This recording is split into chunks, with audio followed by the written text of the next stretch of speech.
أعوذ بالله من الشيطان الرجيم. بسم الله الرحمن الرحيم.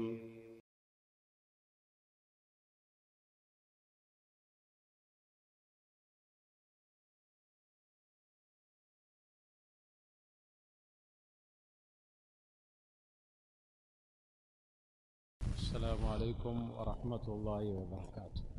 إن الحمد لله نحمده ونستعينه ونستغفره ونؤمن به ونتوكل عليه ونعوذ بالله من شرور أنفسنا ومن سيئات أعمالنا. من يهده الله فلا مضل له ومن يضلل فلا هادي له، وأشهد أن لا إله إلا الله وحده لا شريك له، وأشهد أن محمدا عبده ورسوله. أما بعد، فإن أصدق الحديث كتاب الله، وخير الهدي هدي محمد صلى الله عليه وسلم، وشر الأمور محدثاتها، وكل محدثة بدعة، وكل بدعة ضلالة، وكل ضلالة في النار. فأعوذ بالله من الشيطان الرجيم. بسم الله الرحمن الرحيم. يا أيها الذين آمنوا اتقوا الله حق تقاته ولا تموتن إلا وأنتم مسلمون. رب اشرح لي صدري ويسر لي أمري واحلل عقدة من لساني يفقه قولي. اللهم صل على محمد وعلى آل محمد كما صليت على إبراهيم وعلى آل إبراهيم إنك حميد مجيد. اللهم بارك على محمد وعلى آل محمد كما باركت على إبراهيم وعلى آل إبراهيم إنك حميد مجيد. எல்லா புகழும் புகழ்ச்சியும் ஏக இறைவன் அல்லாஹ் ஒருவனுக்கே சொந்தம். சாந்தி சமாதானம் நபிகள் நாயகம் ரசூலுல்லாஹி ஸல்லல்லாஹு அலைஹி வஸல்லம் அவர்கள் மீதும், அவர்கள் உற்றார் உறவினர்கள், சஹாபா தோழர்கள், தாபிஈன்கள், தபுஉ தாபிஈன்கள், குறிப்பாக நம் அத்துணை பேர்கள் மீதும் என்றும் நலவட்டுமாக. அன்பான சகோதரர்களே, பெரியவர்களே, தாய்மார்களே, இன்றைய ஹுத்பா பேருரையின் தலைப்பு ஹலாலான உணவையே தேடுவோம். ஒவ்வொரு முஸ்லிமும் தன்னுடைய வாழ்வாதாரம், பொருளாதாரம் ஈட்டல், இவைகள் ஹலாலான முறையில் இருக்கிறதா என்பதை கவனிக்க கடமைப்பட்டிருக்கிறார். நம்முடைய மார்க்கம் ஹலாலான உணவை தேட வேண்டும் என்று கட்டளையிடுகின்றன, வலியுறுத்தி சொல்கின்றன. ஹலாலான உணவை தேடுகிற பொழுது நமக்கு ஏற்படுகிற சிறிய இழப்புகள் அது அல்லாஹ் புறத்திலிருந்து பரக்கத்தாக்கப்படுகிறது, அது இழப்புகள் அல்ல. எனவே நமது மார்க்கம் ஹலாலான உணவை தேட வேண்டும் என்று கட்டளையிடுகிறது, தூண்டுகிறது. அப்படியான வசனங்கள் குர்ஆனில் ஏராளமான வசனங்கள் இடம்பெற்றிருக்கின்றன. அல்லாஹ் ரப்புல் ஆலமீன் தனது திருமறையில சொல்கிற பொழுது, யா அய்யுஹல்லதீன ஆமனு குலு மின் தய்யிபாத்தி மா ரஸக்னாக்கும், உங்களுக்கு நாம் வழங்கியிருப்பதில் நல்லவைகளை நீங்கள் புசியுங்கள் என்று அல்லாஹ் குறிப்பிடுகிறான். அதே மாதிரி இன்னொரு வசனத்தில் சொல்கிற பொழுது, வகுலு மிம்மா ரஸகக்குமுல்லாஹு ஹலாலன் தய்யிபா, மேல் சொன்ன வசனத்துக்கு இது விரிவாக இருக்கிறது. அல்லாஹ் உங்களுக்கு வழங்கியிருப்பதிலிருந்து ஹலாலான தய்யிபான, தூய்மையான, அனுமதிக்கப்பட்ட ஹலாலான உணவுகளையே நீங்கள் உட்கொள்ளுங்கள். இப்னு கஸீர் ரஹ்மத்துல்லாஹி அலைஹி விளக்கம் எழுதுகிற பொழுது சொல்றாங்க, ஹலாலான உணவு தய்யிப் இரண்டுக்கும் ஒரு தொடர்பு இருக்கிறது. தய்யிபுக்கும் ஹலாலுக்கும். நம்ம எல்லாம் தய்யிப் என்றால் நல்லன்னு அர்த்தம், ஹலால் என்றால் அனுமதிக்கப்பட்டது என்ற அர்த்தம். இரண்டு வேறு வேறாக பார்க்க தேவையில்லை, இரண்டும் ஒன்றுதான். ஏனென்றால் எதெல்லாம் தய்யிபோ அவையெல்லாம் இந்த மார்க்கத்தில் ஹலால். எதெல்லாம் கைரு தையிபோ, எதெல்லாம் ஹபீஸோ, எதெல்லாம் அருவருப்பானதோ அவைகள் அனைத்தும் இந்த மார்க்கத்தில் ஹராம். ஒரு மனிதனுடைய உடலுக்கும் புத்திக்கும் அவனுடைய அசைவுகளுக்கும் எதெல்லாம் ஏற்றுக்கொள்ளுமோ அவைகளெல்லாம் ஹலால், அவைகளெல்லாம் தையிப். எவைகள் அவனுடைய உடலுக்கு ஒவ்வாமையை ஏற்படுத்துமோ அவைகளெல்லாம் ஹபீஸ், கைரு தையிப், அவைகளெல்லாம் ஹராம், அவைகளெல்லாம் தடுக்கப்பட்டிருக்கிறது. இந்த அடிப்படையில் தான் நம்முடைய மார்க்கம் நமக்கு குறிப்பிட்டிருக்கிறது. எனவே நமக்கு தங்கடம் விளைவிக்கிற, நமக்கு ஆபத்தை உண்டாக்குற, நம்முடைய உடலுக்கு ஒவ்வாமையை ஏற்படுத்துகிற, நம்முடைய புத்திக்கு குழப்பத்தை ஏற்படுத்துகிற இப்படிப்பட்ட அனைத்தும் நமது மார்க்கத்தில் தடுக்கப்பட்டிருக்கிறது என்கிற ஒரு பொதுவான புரிதலை புரிந்து கொண்டு ஹலாலான உணவை நாம் தேடிக்கொள்ள வேண்டும். அருமையானவர்களே, அல்லாஹ் ரப்பல் ஆலமீன் கட்டளையிட்டது மாதிரி ரசூலுல்லாஹி ஸல்லல்லாஹு அலைஹி வஸல்லம் சொல்றாங்க, ஐயுகன்னாஸ், மக்களை பார்த்து ஒரு முறை ஹுத்பா செய்கிற பொழுது சொன்னாங்க, ஐயுகன்னாஸ் இன்னல்லாஹ தய்யிப், அல்லாஹ் அழகானவன், நல்லவன், லா யக்பலு இல்லா தய்யிபா, அவன் நல்லதை தவிர வேறு எதையும் கபூல் செய்ய மாட்டான், அங்கீகரிக்க மாட்டான். அல்லாஹ் தய்யிபா இருக்கிறதுனால உங்கள்கிட்ட எதெல்லாம் தய்யிபான விஷயங்கள் நெகிழுதோ அதைத்தான் அங்கீகரித்துக் கொள்வான். நீங்கள் வியாபாரம் பண்ணுவது தய்யிபா பண்ணுங்க. நம்ம ஏற்கனவே சொல்லிட்டோம் தய்யிபுக்கும் ஹலாலுக்கும் உண்டான தொடர்பை. எனவே எதெல்லாம் உங்களுக்கு அனுமதிக்கப்பட்டிருக்கிறதோ அவைகளைத்தான் அல்லாஹ் ஏற்றுக்கொள்கிறான் அப்படின்னு சொல்லிட்டு அடுத்து சொன்னாங்க, வன்னல்லாஹ அமரல் முஃமினீன பிமா அமர பிஹில் முர்சலீன், தன்னுடைய ரசூல்மார்களுக்கு அல்லாஹ் என்ன கட்டளையிட்டானோ அதுவே மூமின்களுக்கும் அல்லாஹ் கட்டளையிடுகிறான் அப்படின்னு சொல்லிட்டு இந்த வசனத்தை ஓதி காட்டார். சொன்னாங்க, யா அய்யுஹர் ரசூல், ரசூல்மார்களே, குலூ மினத் தய்யிபாத், நல்லவைகளையே சாப்பிடுங்கள், வஅமலு சாலிஹா, நல்லமல்கள் செய்யுங்கள். இது அல்லாஹ் ரசூல்மார்களுக்கு கட்டளையிட்டான், அதுவே மூமின்களாகிய உங்களுக்கும் அல்லாஹ் கட்டளையிடுகிறான். எந்த ரசூல்மார்களும் ஹராமான உணவை சாப்பிட்டது இல்லை. சாப்பிடுவதற்கான அறியாமல் சாப்பிட போனால் அல்லாஹ் தடுத்தவர்களை காப்பாற்றி விடுகிறான். எனவே நீங்களும் ஹலாலான உணவையே சாப்பிடுங்கள், அதுதான் தய்யிப், அதுதான் உங்களுக்கு ஏற்றமான உணவு என்பதை அல்லாஹ் ரப்பல் ஆலமீன் குறிப்பிடுகிறான். நமது மார்க்கம் அதனால தான் ஹராம் எது ஹலால் எது என்பதை ரொம்ப தெளிவாகவே சொல்லி இருக்கிறது. அல்லாஹ்வுடைய தூதர் சொன்னாங்க, புகாரியில முஸ்லிம்ல பதிவு செய்யப்பட்ட செய்தி, இன்னல் ஹலால் பையின் ஒல் ஹராம் பையின். ரசூலுல்லாஹ் சொல்றாங்க, ஹலால் இன்னதுதான் என்று தெளிவாகிவிட்டது, ஹராம் தடுக்கப்பட்டது இன்னதுதான் என்று அல்லாஹ் தெளிவுபடுத்தி விட்டான். மூன்றாவது ஒன்று இருக்கிறது, ஓ பைனகுமா முஷ்தபிஹாத், மூன்றாவது ஒன்று இருக்கிறது, அது இரண்டுக்கு மத்தியில் சந்தேகத்திற்கு இடமான ஒன்று. ஹராமா ஹலாலா? இன்னைக்கு நிறைய பிரச்சனைகள். இன்னைக்கு நமக்கு ஹலால் ஹராம் இன்னதுதான் தெளிவானது போக சில புது புது பிரச்சனைகள். இப்படி ஒருத்தர் ஒரு வியாபாரத்தை பண்ணினால், அது ஒருத்தர் இன்னொரு ஆளை கையை காட்டினால், அவர் இவரை காட்டினால், இவரை காட்டினால், அதிலிருந்து இங்க இந்த மாதிரி ஒரு தொகை கிடைக்கிறது என்று ஒரு வித்தியாசமான வியாபாரங்கள். மக்கள் ஹராமா ஹலால பத்தி யோசிக்கிறதே இல்லை, ஏதோ கிடைக்கிறது அவ்வளவுதான். அதில் மும்புறமாக தன்னுடைய எல்லா நேரங்களையும் செலவழிப்பதை பார்க்கிறோம். சரி, மூன்றாவது ஒன்று ரசூலுல்லாஹி ஸல்லல்லாஹு அலைஹி வஸல்லம் சொல்றாங்க, ஹலால் இன்னதுதான் ஹராம் இன்னதுதான் தெளிவாகிவிட்டது, ஓ பைனஹுமா முஷ்தபிஹாத், அதில் இரண்டுக்கு மத்தியிலே ஒன்று ஹராமா ஹலாலா என்கிற சந்தேகத்தை ஏற்படுத்தக்கூடிய ஒன்றும் இருக்கிறது. ஹலாலா ஹராமா சரியா தெளிவா தெரியவில்லை, அதுல நமக்கு சந்தேகம் இருக்கிறது, அப்படிப்பட்டதையும் நீங்கள் தவிர்த்து, அதுவும் ஹராம், அது உங்களுக்கு ஹலால் அல்ல. அல்லாஹ்வுடைய தூதர் ஸல்லல்லாஹு அலைஹி வஸல்லம் சொன்னாங்க, ஆனால் லா யஅலமுஹுன்ன கஸீரு மினன் நாஸ், மனிதர்களில் அதிகமானவர்கள் ஹராமா ஹலாலா என்கிற சந்தேகம் ஏற்படுற விஷயத்தில் பெரும்பகுதி அறியாமலே இருக்கிறார். நிறைய மனிதர்கள் அதில் அகப்பட்டு விடுகிறார்கள்.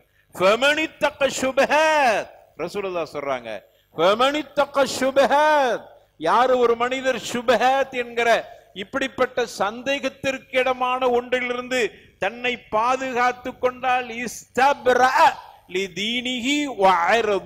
என்று சொன்னார். உன்னுடைய மார்க்கத்தையும் மானத்தையும் காப்பாற்றிக் கொள்கிறான், பாதுகாத்துக் கொள்கிறான். எனவே எதெல்லாம் சந்தேகம் இருக்கிறதோ அவைகளில் செல்லாதீர்கள்.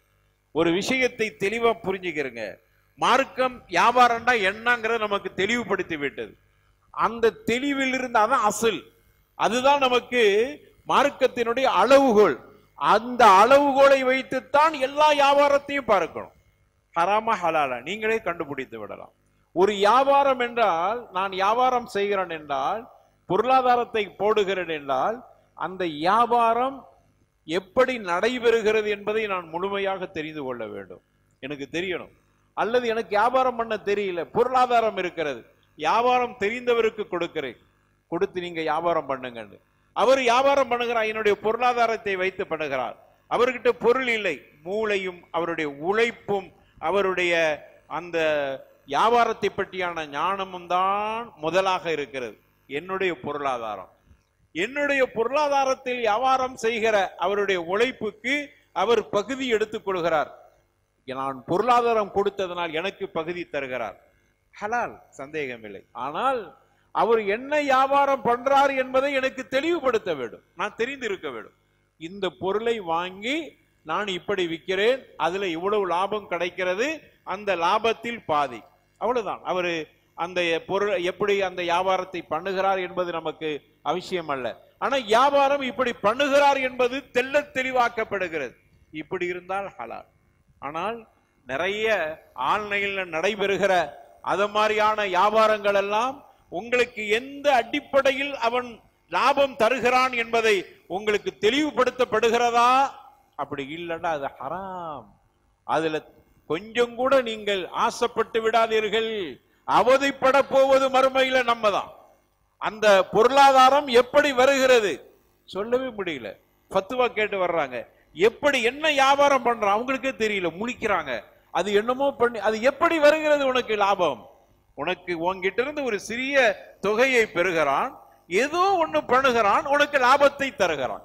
என்ன பண்றான்னு தெரியல. சொல்லும் போதே அவர்களுக்கு தெரிகிறது தெளிவற்ற நிலை. நமக்கு ஒரு அசில், ஒரு விதி நமக்கு மார்க்கத்தில் இருக்கிறது. ஹலாலான வியாபாரம் என்பது செய்கிற எனக்கும் தெரிய வேண்டும், யாரை நான் கூட்டணியாக சேர்த்து கொண்டனோ அவருக்கும் தெளிவுபடுத்த வேண்டும். இந்த பொருளை நான் விற்று அதிலிருந்து கிடைக்கிற லாபத்தில் பகுதியை தருகிறேன் என்று சொல்ல வேண்டும். அப்பொழுதுதான் ஹலால். அதுதான் நமக்கு விதி. அந்த மார்க்கத்தின் அந்த வியாபாரத்தின் விதியின் அடிப்படையில் தான் எல்லா வியாபாரமும் ஹலாலா ஹராமா என்பதை நாம் புரிந்து கொள்ள வேண்டும். ஆனால் அப்படி தெளிவுபடுத்தப்படுகிறதா? மக்களுக்கு என்னன்னா, நான் 1 லட்சம் கொடுத்தா எனக்கு மாசம் 10,000 தந்து என்னுடைய 1 லட்சமும் கூடிக்கிட்டே போகுது, அவ்வளவுதான். இந்த ஒரு விவரம் மட்டும் போதுமானது என்று மனிதர்கள், அதிகமான முஸ்லிம்கள் அப்படி நினைத்து பல நேரங்களை ஏமாந்து போறாங்க. சில நேரங்கள்ல லாபமும் கிடைக்கிறது. அது ஹலாலா ஹராமா? அது எப்படி உங்களுக்கு ஹலால் ஆயிற்று? எப்படி அந்த பொருளாதாரம் வந்தது என்று அவனிடத்தில் உங்களால் கேட்க முடிந்ததா? அல்லது கேட்டால் அவன் தெளிவுபடுத்தினானா? அது எப்படி எனக்கு வருகிறது? என்னுடைய கொடுத்த தொகையை தாண்டி அதிகப்படியாக வருகிறது என்றால் கண்டிப்பாக ஆய்வு செய்யுங்கள். என்னுடைய உடலுக்குள் ஹராமானது சென்று விடக்கூடாது என்கிற அச்சம் நமக்கு இருக்க வேண்டும். அதனால தான் மார்க்கம் சொல்லுது, அல் ஹலால் பைன் வல் ஹராம் உபைன் வ பைனஹுமா முஷ்தபிஹாத். ஹராம் இன்னதுதான், ஹலால் இன்னதுதான், இரண்டுக்கு மத்தியில் சந்தேகத்துக்குரியது இருக்கிறது, அதிலிருந்தும் உங்களை பாதுகாத்துக் கொள்ளுங்கள் என்று நமக்கு மார்க்கம் சொல்லி தருகிறது. ரசூலுல்லாஹ் இன்னும் சொன்னாங்க, தா மா யுரீபுக இலா மா லா யுரீபுக. தா விட்டுடு, உனக்கு எதில் சந்தேகம் ஏற்படுகிறதோ அதை விட்டுவிடு, அதுக்கிட்ட பக்கத்துல போயிடாத.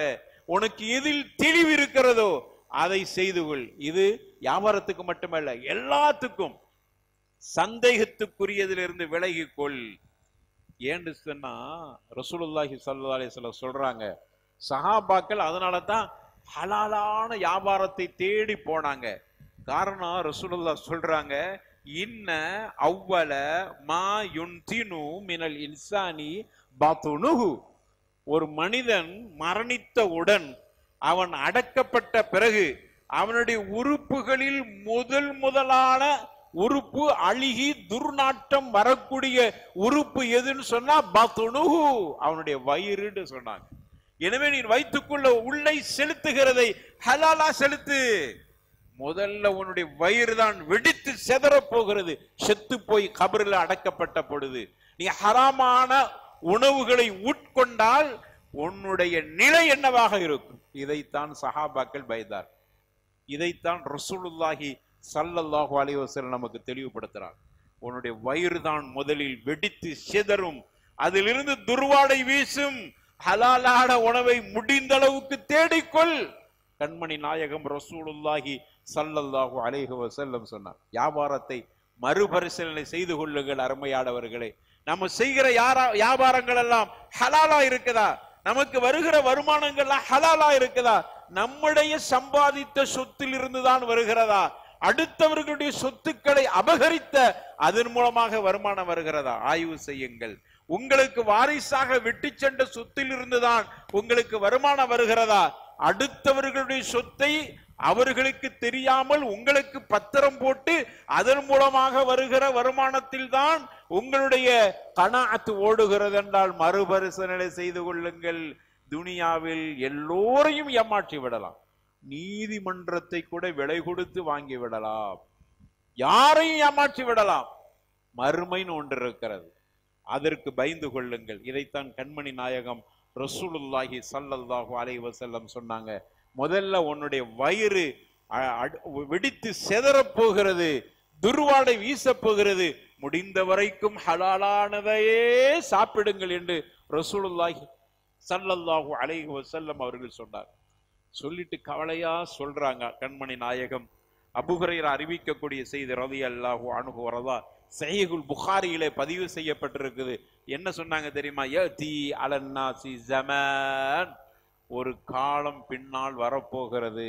அந்த காலம் லா யுபாலி அல் மர்உ மா அகத மின்ஹு அமினல் ஹலாலி அமினல் ஹராம். ஒரு காலம் வரப்போகிறது. அந்த காலத்தில் மக்கள் தாம் சம்பாதிக்கிற பொருளாதாரம் ஹலாலா ஹராமா என்று பொருட்படுத்தவே மாட்டார்கள். அப்படியான காலம் ஹலாலா ஹராமா அதை பற்றியெல்லாம் கவலை கூட பட மாட்டார்.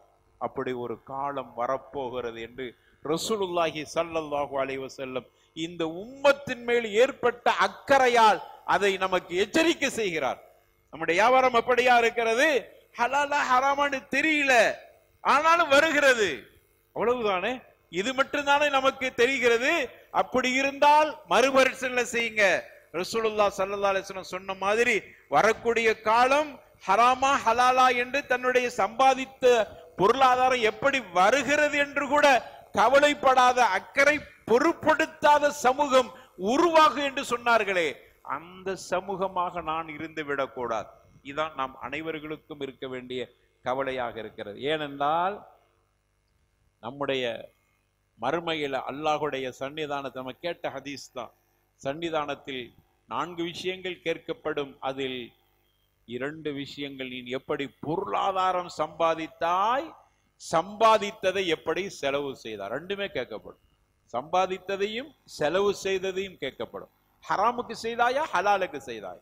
கோவிலுக்குன்னு கேட்டு வந்தான், எம்மதமும் சம்மதம் அவனுக்கும் கொடுப்பேன், பள்ளிவாசல்னு கேட்டு வந்தான் அவனுக்கும் கொடுப்பேன். உன்னுடைய பொருளாதாரம் நாளைக்கு விசாரிக்கப்படும். எப்படிப்பா, எப்படி நீ இவைகளை செலவு செய்தாய், எப்படி நீ உன்னுடைய பொருளாதாரத்தை ஈட்டினா, ஹராமா ஹலாலோ எல்லாம் வரும். தர்மம் செய்வதன் மூலமாக என்னை காப்பாற்றிக் கொள்வேன் முடியாது. நீ எப்படி செலவழித்தாய் என்பது விசாரிக்கப்படுவாய். இதைத்தான் ரசூலுல்லாஹி ஸல்லல்லாஹு அலைஹி வஸல்லம் பிற்காலத்தில் ஒரு காலம், இதை பற்றியெல்லாம் யோசிக்காத மக்கள் உருவாகக்கூடிய காலம் என்று சொன்னார்களே, அதை கொஞ்சம் கவனமாக வேண்டும். எனவே திருட்டு இன்னைக்கு பார்க்கிறோம். திருடுவது என்பது நாகரிகமான திருட்டு, அநாகரிகமானது. ஒரு வீட்டுக்கு மேல ஏறி குதிச்சு திருடுன்னா அது அநாகரிய திருட்டு. ஒருத்தரை பார்க்க அவருக்கு முன்னாடி அப்படியே அபகரித்துட்டு போனா, வழிப்பறி பண்ணினா அது வேண்டுமானால் அநாகரிக திருட்டு. ஆனால் நிறைய நாகரிக திருட்டு இருக்கிறது. எல்லா திருட்டுக்கும் திருட்டு தான். நாகரிக திருட்டு என்னன்னா, அடுத்தவர்களுக்கு சேர வேண்டிய சொத்தை தனக்கென்று ஆக்கிக் கொள்வது. அவனும் திருடன் தானே. அடுத்தவர்களுக்கு சேர வேண்டிய பொருளாதாரத்தை அப்படியே உன்னை நம்பி கொடுத்தான், கடையை கொடுத்தான், வியாபாரத்தை கொடுத்தான், உனக்கு உன்னை நம்பி கல்லாவையே கொடுத்தான், எல்லாத்தையுமே சுருட்டி கொண்டான். இது கேட்டா நாகரிகமான திருட்டு. தொப்பி போட்டுட்டான்னு சொல்றோமே, எப்படிப்பா இது? இது இப்படிப்பட்ட நாகரிக திருடர்களும் இருக்கிறார். இவர்களும் கவனத்தில் வைத்துக் கொள்ள வேண்டும். உங்களுடைய பொருளாதாரம் எப்படி வந்தது சிந்தித்து பாருங்கள். ஏனென்றால் முதல்ல நம்முடைய வயிறு தான் வெடித்து செதற போகிறது. ரசூலுல்லாஹ் அதைத்தான் எச்சரிக்கை பண்றாங்க. அதே மாதிரி கடைகளில் வியாபாரம் செய்யக்கூடியவர், கள்ள எடை போட்டு வியாபாரம் செய்யக்கூடிய, எடையில மோசடி செய்தல், பொருளை தவறான தப்பான அதுல குறை உள்ள பொருளை மறைத்து கொடுத்தல், அதே மாதிரி அனாதைகளுடைய சொத்தை உட்கொள்ளுதல், வட்டிக்குள் போவது. வட்டி பகிரங்கமாக தெரிகிறது ஹராம் என்று. அவருக்கு வட்டியை பற்றி தெளிவாக தெரியும். வட்டியினுடைய வசனங்கள்லாம் ஓதுவார், அல்லாஹ் தடுத்திருக்கிற வசனத்தை எல்லாம். ஆனால் வட்டி வாங்குகிறான், அல்லது வட்டி சாயலில் அவனுக்குள் சென்று விடுகிறது. அனைத்திலிருந்தும் நம்மை காப்பாற்றிக் கொள்ள வேண்டும் என்பது இந்த வசனங்கள் நமக்கு தெளிவுபடுத்துகின்றன. அருமையானவர்களே, இந்த மாதிரி தவறான முறையில, ஹராமான முறையில பொருளாதாரம் சம்பாதிக்கக்கூடியவர்கள் ஏன் அப்படி சம்பாதிக்கிறார்கள் என்றால் 4 காரணங்கள். நான் சொல்ல போகிற இந்த 4 காரணங்கள் உலமாக்கு நமக்கு வகுத்து தந்திருக்காங்க, சொல்லி இருக்கிறாங்க. இந்த 4 வகையான காரணங்கள் நம்மகிட்ட இருக்குதான்னு பார்த்து அதை மாற்றிக்கொள்ளுங்கள். 1, அல்லாஹ்வுடைய அச்சம் இல்லாத நிலை. அல்லாஹ் மேல பயம் இல்லை. யாருக்கும் தெரியாம திருடுனா, சில திருடன் இருக்கிறான், யாருக்கும் தெரியாம திருடுவான், யாருக்குமே தெரியாத அவன் திருடன் என்று. ஆனா அல்லாஹ் பார்த்து கொண்டிருக்கிறான் என்கிற அச்சம் அவனுக்கு இருந்தா அந்த மாதிரி திருட மாட்டான். அல்லாஹ் பார்த்து கொண்டிருக்கிறான். ஹயா இல்லாத நிலை. 1, அல்லாஹ் மீது பயம் இல்லை. அதே மாதிரி ஹயா, வெட்கமும் இல்லாதவன். சில பேர் திருடுறதுக்கு வெட்கப்பட மாட்டான். அடுத்தவர்களுடைய சொத்தை திருடி இருப்பான், அல்லது பொது நிதிகளிலிருந்து கொள்ளையடித்திருப்பான். ஆனால் கொள்ளையடித்ததையும் திருடிய பிறகும் ஊரில் பெரிய ஆளாக இருப்பான். வெக்கம் இல்லை தானே? வெக்கம் உள்ளவன் அப்படி இருப்பானா? நான் திருடி விட்டேன், மக்களுக்கு சமூகத்துக்கு தெரிந்து விட்டது. இன்னைக்கு எப்படி என்றால், நான் எல்லோரையும் சொல்லவில்லை, நல்லவர்களும் இருக்கிறார்கள், அல்லாஹ் அவர்களுக்கு அருள் செய்யட்டும். பெரும்பகுதி யாரு ஆளுமை உள்ளவர்கள் என்றால், யாருக்கு திருட தெரிகிறதோ அப்படிப்பட்ட திருடர்களே சமூகத்தில் முக்கியஸ்தர்களாக பார்க்கப்படுகிறார்கள். ஏனென்றால் வெட்கமற்ற நிலை. அல்லாஹ்வுடைய பயம் இல்லை திருடும் போது, அதுக்கடுத்து வெட்கமும் இல்லை. ரசூலுல்லாஹ் சொன்னாங்க, யாருக்கு வெட்கம் இல்லையோ அவர்கள் விரும்பியதை செய்யட்டும் என்று சொன்னார். விரும்பியதை செஞ்சுக்கப்பா, உனக்கு தான் வெட்கம் இல்லையே. திருடுறான், நல்லா தெரியுது திருடுறான், ஹராம செய்கிறான், ஹராமானவைகளுக்கு துணை போகிறான், சம்பாதிக்கிற வழியும் தப்பு, செலவு செய்கிற வழியும் தப்பு. ஆனா ஊருக்கு பெரிய மனிதர், ஊருக்கு மிகப்பெரிய வாரி வள்ளல், அல்லது நல்லவர், அல்லது ஒரு தலைமை என்கிற ஒரு நிலை ஏற்படுகிறது. அல்லாஹ்வுடைய பயமும் இல்லை, வெட்கமும் இல்லை. இது கடைசி காலத்தினுடைய அடையாளங்கள். 2வது உலமாக்கள் நமக்கு பட்டியல் போடுறாங்க. 2வது, ஹராமான பொருளை அவன் சம்பாதிப்பதில் ஆர்வம் எடுத்துக் கொள்வதற்கு 2வது காரணம் என்னவென்றால், மிக விரைவாக பணக்காரன் ஆகணும்னு ஆசை. சீக்கிரம் பணக்காரன் ஆகணும். அதுக்கு என்ன வழி? எந்த வழியில வந்தாலும் அவன் எடுத்துக்கொள்ளுதல், சம்பாதித்துக் கொள்ளுதல். அந்த வருகிற வழி ஹலாலா ஹராமா பார்ப்பதே இல்லை. அதனாலதானே பெருங்கூட்டம் ஏமாந்து விடுகிறது. அதுல ஆலிம்சாக்களும் இருப்பதாக கேள்வி. அதான் பெரிய வேடிக்கை. ஆலிம்சாக்களும் தன்னுடைய ஏதோ ஒரு சின்ன தொகையை கொடுத்துட்டு பெரிய தொகையை தர்றான். நீ ஹராமா ஹலாலும் பாத்தியா? நீ என்ன ஆலிம்சா? மார்க்கத்தை படிச்சிருக்கிறியா இல்லையா? உனக்கு அவ்வளவு ஆசை என்ன? ரசூலுல்லாஹி ஸல்லல்லாஹு அலைஹி வஸல்லம் சொல்றாங்க, வெட்கம் இல்லாத நிலை, அல்லாஹ்வுடைய பயம் இல்லை. 1. 2வது, அவனுக்கு மிக விரைவாக பணக்காரனாகும். சமூகத்தில் நான் பெரிய பணக்காரன். எப்படி வருகிறது அந்த பணம்? யோசிக்கணுமா இல்லையா? சிந்திக்கணுமா இல்லையா? நான் கொஞ்சம் தொகையை கொடுத்த பிறகு பெரும் தொகை தருகிறானே, அது எப்படி தர முடியும், எப்படி தருகிறான் என்று யோசித்தாய? கொடுத்து ஏமாந்து விட்டு இருக்கிறான், அது வேற விஷயம். ஆனால் இப்படியான ஒரு நிலையும் சமூகத்தில் இருக்கிறது. அதை பற்றி கவலைப்படவில்லை. அவர்களுக்கு ரசூலுல்லாஹ் ஒரு வார்த்தை சொல்றாங்க, கவனமா கேட்டுக்கிறேன். ரசூலுல்லாஹ் விரைவாக பணக்காரன் ஆகணும் என்பதற்காக வேண்டி, விரைவாக பணக்காரன் ஆகணும்னு ஆசைப்படுறது குற்றம் இல்லை, தப்பா புரிஞ்சுக்கிற கூடாது.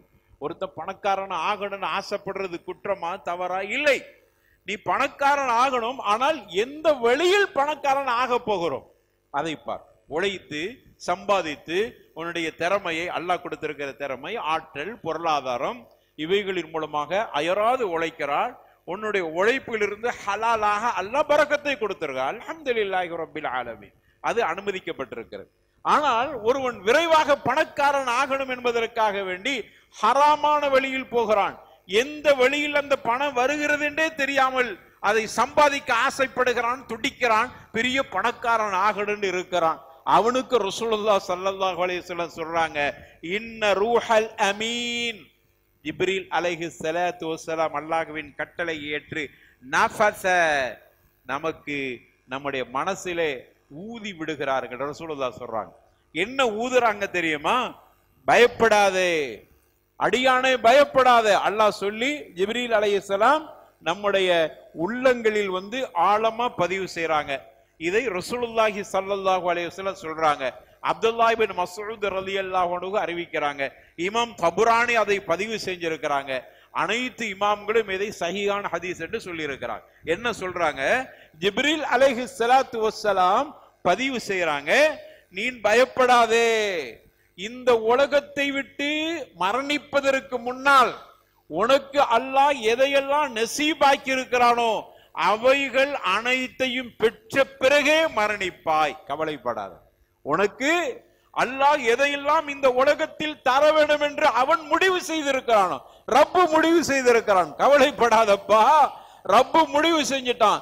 நீ மரணிப்பதற்கு முன்னால் அனைத்தையும் தந்துருவான். ஒரு ரிஸ்கை கூட, உன்னுடைய ரிஸ்கை யாரும் பறிக்க மாட்டார்கள், பறிக்க முடியாது, பறிக்க விட மாட்டான் அல்லாஹ் என்று ஜிப்ரீல் அலைஹிஸ்ஸலாத்து வஸ்ஸலாம் ஒவ்வொருத்தருக்கும் பதிவு செஞ்சிருக்கிறான். இதைத்தான் ரசூலுல்லாஹ் அதிக விரைவில் பணக்காரன் ஆக வேண்டும் என்பதற்காக ஹராமான வழியில போறவர்களுக்கு சொல்கிற நசிஹத் இதுதான். ஏன் இவ்வளவு அவசரப்பட்டு ஹராமான பொருளாதாரத்தை ஈட்டுகிறாய்? உனக்கு தர வேண்டிய வர வேண்டிய ரிஸ்க் கண்டிப்பாக வந்தே தீரும். அது கிடைக்காத வரைக்கும் நீ மரணிக்கவே மாட்டாய் என்பது தீர்மானிக்கப்பட்ட விஷயமாக இருக்கிறது என்று சொல்லிட்டு ரசூலுல்லாஹ் அடுத்து சொன்னாங்க, ஃபஹுது மா ஹல்ல வதஉ மா ஹரும என்று சொன்னாங்க. அழகா சொல்றாங்க, ஹுது மா ஹல்ல. இப்படி அல்லாஹ் தீர்மானித்திருக்கிற காரணத்தால் நீ வீட்டுக்குள்ள உறங்கி கிடக்க. சில பேர் அல்லாஹ் தீர்மானிச்சுட்டானே, நான் மூத்தா போறதுக்கு முன்னாடி எனக்கு கிடைக்க வேண்டியதெல்லாம் கிடைத்து விடும் என்கிற அந்த மாதிரியான எண்ணத்தில் சோம்பேறியாக இருந்து விடாதே. வீட்டுக்குள்ள இருந்து அல்லாஹ் தந்துருவான் அப்படி நினைக்காத. அதுக்கு தான் சொன்னாங்க, ஃபஹுது மா ஹல்ல, அல்லாஹ் உனக்கு ஹலாலாக்கிய வழிகளில் நீ உழைத்து பொருளாதாரத்தை தேடிக்கொள். எப்படி எப்படி உழைக்கணுமோ ஹலாலான வழி, அதுல எப்படி வேணாலும் உழைத்துக்கொள். தூங்காம உழைக்கிறாய், உன்னுடைய ஹக்குகளை சரியாக நிறைவேற்றி விட்டு நீ உழைக்கிறாய், ஹலாலா உழைக்கிறாய், கஷ்டப்படுகிறாய், படு, உனக்கு கண்டிப்பாக அல்லாஹ் அனுமதி தந்த வழியிலே செல், அதை எடுத்துக்கொள். அடுத்து சொன்னாங்க, விட்டுவிடு, ஹராமான வழிக்கு சென்று விடாதே. ஹராமான வழியில் வருகிறது என்றால் அந்த வழியை கடுமையான முறையிலே நீ ஆய்வு செய்து தடுத்து விடு. வந்துவிடக் கூடாது, ஹராம் உன் பக்கத்தில் வந்து விடக்கூடாது, உன் உடலுக்குள் சென்று விடக்கூடாது. முதலாக உன்னுடைய வயிறு தான் வெடித்து செதறப் போகிறது. ஹலாலா உட்கொள்வதற்கு ஆசைப்படு. ரசூலுல்லாஹி ஸல்லல்லாஹு அலைஹி வஸல்லம் சொன்னாங்க. ஆக இந்த செய்தியின் மூலமாக ஹலாலை தேட வேண்டும். நமக்குள்ளது நமக்கு கிடைக்கும். விரைவாக பணக்காரன் ஆகணும்னு ஹராமான வழிக்கு சென்று ஏமாந்து விட, இத்துனியாவிலையும் ஏமாற்றம், ஆகிரத்திலும் ஏமாற்றம். மூன்றாவது பேராசை, ஏக்கம், அடுத்தவர்களை பார்த்து பொறாமை, அதனால் மன நிறைவற்ற நிலை.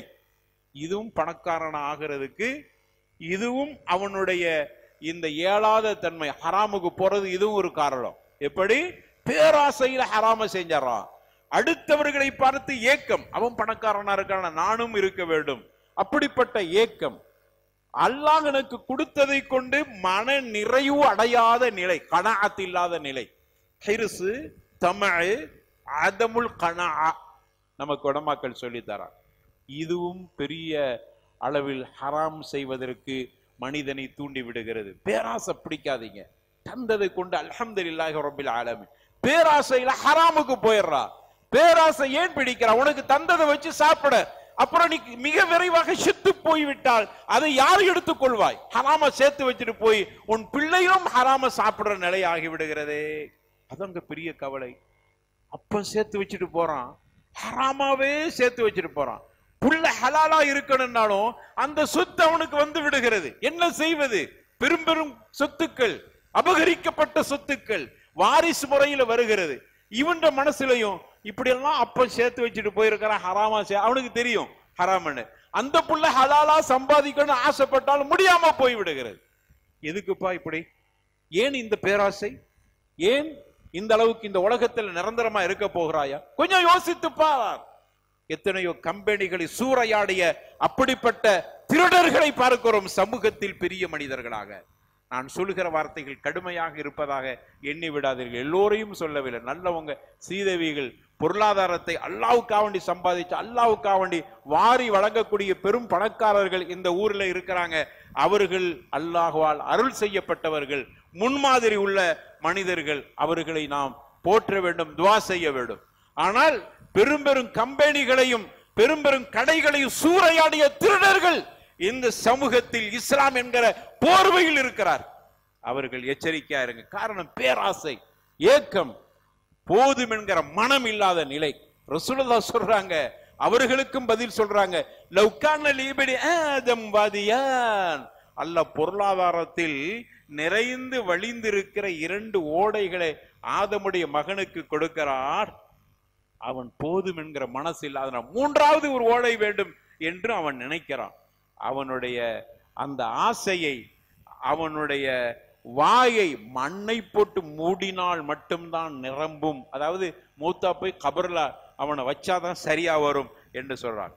எனவே அருமையானவர்களை, இவைகளை கவனத்தில் கொள்ள வேண்டும்.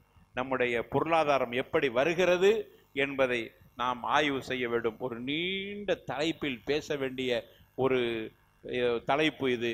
ஆனாலும் கூட நமக்கு ஜும்மாவுடைய நேரம் குறைவாக இருக்கிறதுனால் நிறைய விஷயங்கள் சொல்ல முடியாமல் இருக்கிறது. எனவே நம்முடைய பொருளாதாரத்தை நாம் சரியான முறையில், ஹலாலான முறையில் இருக்கிறதா என்பதை பாதுகாத்துக் கொள்வோம். அப்படிப்பட்ட ஒரு சூழலை உருவாக்கி கொள்வோம். அல்லாஹ் ரப்பல் ஆலமீன் நமக்கு அப்படிப்பட்ட நல்ல கூட்டத்தில் சேர்த்தருவானாக. ஆகிர் தஅவானா அனில் ஹம்துலில்லாஹி ரப்பில் ஆலமீன். அல்ஹம்துலில்லாஹ் வஸ்ஸலாத்து வஸ்ஸலாமு அலா ரசூலில்லாஹ் வ அலா ஆலிஹி வ ஸஹ்பிஹி அஜ்மஈன். அம்மா பஅத். அன்பான சகோதரர்களே, பொருளாதாரத்தில் ஹராமை தேடுவதற்குண்டான காரணங்களில் 4வது காரணம், ஹராமான பொருளை சம்பாதிக்கிறதுனால் ஏற்படுகிற தீங்கை பற்றி கவலைப்படவில்லை. அது ஒரு காரணம். ஹராமான பொருளாதாரத்தை சம்பாதிச்சா என்னென்ன பாவம், என்னென்ன நமக்கு தண்டனை இருக்கிறது என்பதை பற்றி அறியாமையும் அதை பற்றியான கவலையும் இல்லாத நிலை. அப்படி கவலைப்படக்கூடியவங்க என்ன செய்வாங்க? பார்க்கிறோம் நாம், மிகப்பெரிய அறிஞர்கள் தங்களுடைய கிதாபுகள்ல பதிவு செஞ்சிருக்கிறார். அந்த காலத்தில் வாழ்ந்த நல்ல மனிதர்களின் மனைவிகள் தன்னுடைய கணவன் சம்பாதிக்க புறப்படுகிற பொழுது தன்னுடைய கணவன்கிட்ட சொல்லுவாங்களாம். எப்படி சொல்றாங்க? இத்தகில்லா ஃபீ ரிஸ்கினா. நம்முடைய பொருளாதாரத்தை சம்பாதிக்க செல்கிற கணவரே, நீங்க பொருளாதாரத்தை சம்பாதிக்கிற பொழுது அல்லாஹ்வை பயந்துக்கிறங்க. வலா நுத்இமுனா ஹராமன், எங்களுக்கு ஹராமான உணவை தந்துராதீங்க. அதன் மூலமாக சம்பாதித்ததை எங்களுக்கு தந்த மனைவி சொல்லி அனுப்புறாங்க. இதுவும் ஒரு காரணம். நம்முடைய மனைவிகள் அப்படி சொல்லுவது இல்லையே. எப்படியாவது ஊரை அடித்து உலையில் போட்டு கொண்டு வா, எலி சுருட்டுவதை போன்று அடுத்தவர்கள் சொத்தை சுருட்டி கொண்டு வா. இப்படியான மனைவி வச்சுக்கிட்டு எப்படிங்க நம்ம ஹலாலை தேட முடியும்? பாருங்க எப்படி சொல்றாங்க மனைவிமார்கள். நீங்க எங்களுக்கு பொருளாதாரத்தை ஈட்டுகிற பொழுது ஹலாலான உணவை எங்களுக்கு உணவாக தாருங்கள். நாங்க இன்னா நஸ்பிரு அலல் ஜூ, உங்களுக்கு ஹலாலா சம்பாதிக்க முடியல, குறைவா தான் இருக்குதுன்னா பசியை நாங்கள் பொறுத்து கொள்வோம், பசியை நாங்கள் பொறுத்துக் கொள்வோம். வலா நஸ்பிரு அலன்னார், நரகத்தின் கடுமையை எங்களால் பொறுத்து கொள்ள முடியாது. எப்படி சொல்றாங்க பாருங்க, நரகத்தினுடைய கடுமையை எங்களால் பொறுத்து கொள்ள முடியாது, பசியை இந்த உலகத்தில் பொறுத்துக் கொள்வோம். அதனால புள்ளைகளுக்கு சேர்த்து வச்சுட்டு போறதையும் ஹலாலா சேர்த்து வச்சுட்டு போங்க. என்ன காரணம் தெரியுமா? எந்த உடம்புக்குள் ஹராமான உணவு உட்கொள்ளப்பட்டு ஓடுகிற ரத்தம், ஹராமான ரத்தங்கள் ஓடுகிறதோ அவர்களுடைய துவாக்கள் கபூல் செய்யப்படுவது இல்லை. மட்டுமல்ல, அவருடைய உடம்பை அதாவது சொர்க்கம் ஏற்றுக்கொள்ளாது, நரகம் அங்கீகரித்துக் கொள்ளும், நரகத்துக்குரியவர். அப்ப நம்ம இபாதத் எப்படிப்பா? அந்த இபாதத்துக்கு எந்த ஃபாயிதாவும் இல்லை, அந்த இபாதத்துக்கு எந்த பயனும் இல்லை. ஹராமான உணவு உள்ளே செல்ல செல்ல அதற்கு மிகப்பெரிய விலை என்ன தெரியுமா? நரகம்தான். சொர்க்கத்தில் போட்டாலும் அது நிராகரித்து விடும். போ, வெளியே போ, இங்க இருக்காதே, உனக்கு உள்ள இடம் இல்லை இது. இந்த கவலைதான் அவர்களை எல்லாம் ஹலாலா சம்பாதிக்கணும் என்கிற நிலையை, அந்த மாதிரியான ஒரு சிந்தனையை உருவாக்கியது. எனவே அருமையானவர்களே, நம்முடைய பொருளாதாரம் ஹலாலா இருக்குதா, ஹலாலா வருதா, ஹலாலா மட்டும்தான் வரும் என்கிற நிலை ஏற்படும் போது குறைவாக இருந்தாலும் போதுமாக்கி கொள்ளுங்கள். அப்படியான மனைவிமார்களா நம்முடைய மனைவிமார்களை ஆக்கி கொள்ளுங்கள். பெண்களுக்கும் இதைத்தான் சொல்றேன். கணவன் கொண்டு வர்றாரு, அவருக்கு நீங்க வசியத்து பண்ணுங்க, ஹலாலா சம்பாதிச்சுட்டு வாங்க, திருடிட்டு வராதீங்க, முதலாளியை ஏமாத்திட்டு வராதீங்க, கொள்ளை அடிச்சுட்டு கொண்டு வராதீங்க, சம்பளம் கிம்பளம் வேண்டாம், எங்களுக்கு லஞ்சம் வேண்டாம் என்று உங்களுடைய கணவனுக்கு சொல்லுங்க. நாங்க அதாவது பசியை பொறுத்துக் கொள்கிறோம், நரகத்தினுடைய கடுமையை எங்களால் பொறுத்து கொள்ள முடியாது என்று உங்களுடைய கணவனுக்கு வசியத்தை செய்யுங்கள். அப்படி செய்தால் நாம் ஹலாலான உணவுகளை உட்கொள்கிற பொழுது நம்முடைய துஆக்கள் கபூல் செய்யப்படும். இம்மையிலும் ஆகிரத்திலும் நாம் வெற்றி உள்ளவர்களாக மாற முடியும். அல்லாஹ் ரப்பல் ஆலமீன் அப்படிப்பட்ட வெற்றி உள்ளவர்களாக ஆக்குவானாக. நம்முடைய உணவுல அல்லாஹ் ஹலாலாக பரக்கத்தாக்கி தரவிட்டும். அல்லாஹ் ரப்பல் ஆலமீன் நம்முடைய உணவுகள் ஹலாலா இருக்கட்டும், நம்முடைய பிள்ளைகள் சம்பாதிக்கிற சம்பாத்தியங்களும் ஹலாலாக இருக்கட்டும். ஹலாலே உட்கொண்டு அதிலேயே மரணித்து மறுமையில சொர்க்கத்தின் உயர்ந்த இடத்தை அடைவதற்குண்டான தௌஃபீக்கை ரப்பல் ஆலமீன் நாம் அனைவர்களுக்கும் தந்தருள்வானாக. வாஹிரு தஅவானா அனில் ஹம்துலில்லாஹி ரப்பில் ஆலமீன். வலதிக்ருல்லாஹி அக்பர் வல்லாஹு யஅலமு மா தஸ்னஊன்.